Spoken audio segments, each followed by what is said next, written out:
Salam dəyərli izləyicilər, əlləriniz və ayaqlarınız həmişə soyuqdursa ciddi xəstəliyiniz var və bu xəstəlik nədir diqqətinizə çatdıracağım. Zəhmət olmasa videonu paylaşıb, burada üstəgəl işarəsinə toxunub kanalımıza abunə ola bilərsiniz.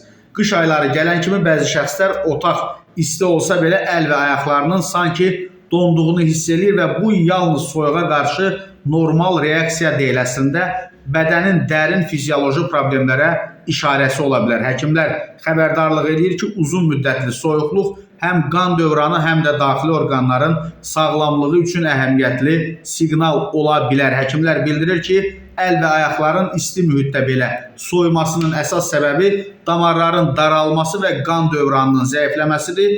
Xüsusilə Raynaud fenomeni adlı vəziyyətdə kiçik damarlar soyuq və stresə qarşı həddindən artıq reaksiya verir. Barmaqlar əvvəl ağ, sonra mavi və qızarmış rəngdə olur. Bu, qısa müddətli olsa da kəskin soyuqluq və keyimə ilə müşahidə olunur. Rus nevroloqu Pavel Xaraşev deyir ki, əllərin soyuq olması damar spazmının nəticəsidir. Bu vəziyyət bəzən anemiyaya, tiroid funksiyasının pozulmasına və ya şəkər xəstəliyinə işarə edə bilər.